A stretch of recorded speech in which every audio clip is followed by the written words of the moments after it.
গাজার নৃশংস যুদ্ধে শুরু থেকেই ইসরায়েলি বাহিনীকে হামলায় সাহায্য করে এসছে যুক্তরাষ্ট্র। একথা সবারই জানা। কেননা ইসরায়েলিদের রক্ষার নাম করে বছরের পর বছর ধরে অস্ত্র, অর্থ সবকিছু দিয়ে বরাবরই সাহায্য করে এসেছে মার্কিন যুক্তরাষ্ট্র। কিন্তু তাই বলে যুদ্ধে সহযোগীর ভূমিকায় টেক জায়ান্ট? হ্যাঁ, ঠিকই শুনেছেন। এবার ইসরায়েলের সহযোগী হিসেবে সামনে এসেছে যুক্তরাষ্ট্রের জনপ্রিয় দুই টেক জায়ান্ট গুগল ও মাইক্রোসফটের নাম। আন্তর্জাতিক গণমাধ্যমগুলো বলছে, গাজায় ফিলিস্তিনিদের উপর নৃশংস এই হামলায় ইসরায়েলকে প্রত্যক্ষ সহযোগিতা করেছে মার্কিন কোম্পানি মাইক্রোসফট ও গুগল।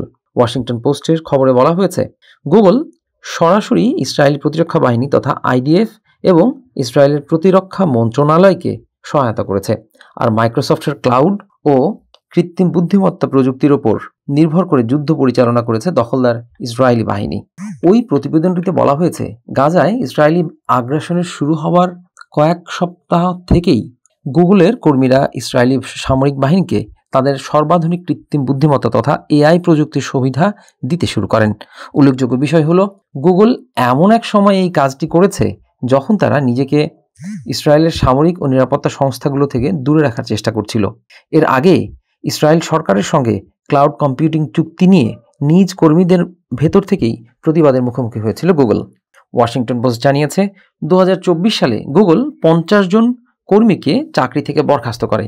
ওই কর্মীদের দাবি ছিল, নিম্বাস চুক্তির মাধ্যমে সরবরাহ করা প্রযুক্তি ফিলিস্তিনিদের ক্ষতি করার জন্য ইসরায়েলি সামরিক বাহিনী ব্যবহার করবে। এর আগে 2021 সালে গুগল ও অ্যামাজনের কর্মীরা ব্রিটিশ সংবাদ মাধ্যম দ্য গার্ডিয়ানে প্রকাশিত এক খোলা চিঠিতে নিম্বাস প্রকল্প চুক্তির নিন্দা জানিয়েছিলেন। এদিকে নামকরা ব্রিটিশ পত্রিকা দ্য গার্ডিয়ানের প্রতিবেদনে বলা হয়েছে, ফাঁস হওয়া নথি থেকে জানা যাচ্ছে, গাজায় যখন হামলার মাত্রা বাড়ানো হয় তখন মাইক্রোসফটের ক্লাউড ও এআই প্রযুক্তির উপর নির্ভর করেছিল ইসরায়েলি বাহিনী। ওই খবরে বলা হয়েছে, 2023 সালের 7 অক্টোবর ইসরায়েলি বাহিনী যখন গাজায় হামলা শুরু করে তখন থেকে তারা মাইক্রোসফটের সঙ্গে সম্পর্ক আরও গভীর করে। ওই হামলায় কারিগরি সুবিধা দেওয়ার জন্য মাইক্রোসফটের সঙ্গে $1 কোটি চুক্তিও করেছিল ইহুদিবাদী রাষ্ট্রটি। গত 2023 সালের 7 অক্টোবর হামলা শুরুর পরপরই ইসরায়েলি বাহিনী আইডিএফ এর কারিগরি সংকট দেখা দেয়। একাধিক সূত্র জানিয়েছে, তাদের কাছে যে পরিমাণ তথ্য ছিল সেই সব তথ্য সংরক্ষণ ও বিশ্লেষণের জন্য মাইক্রোসফট, গুগল ও আরেক টেক জায়ান্ট অ্যামাজনের উপর নির্ভরশীলতা বাড়ে। আইডিএফ এর প্রশাসনিক কাজে সহযোগিতা ছাড়া সম্মুখ সমর ও গোয়েন্দা তৎপরতায় সাহায্য করেছে মাইক্রোসফট। তবে এ নিয়ে মাইক্রোসফট, আইডিএফ কিংবা ইসরায়েলি বাহিনী কেউই কোনো মন্তব্য করতে রাজি হয়নি।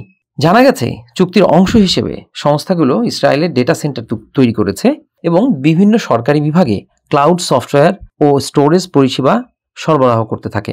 ওয়াশিংটন পোস্টের মতে, ইসরায়েলি সামরিক বাহিনী কয়েক বছর ধরে নজরদারি এবং সম্ভাব্য লক্ষ্যবস্তু শনাক্তকরণের দিকে মনোনিবেশ করে তারা নিজেদের এআই সক্ষমতা বাড়াচ্ছে।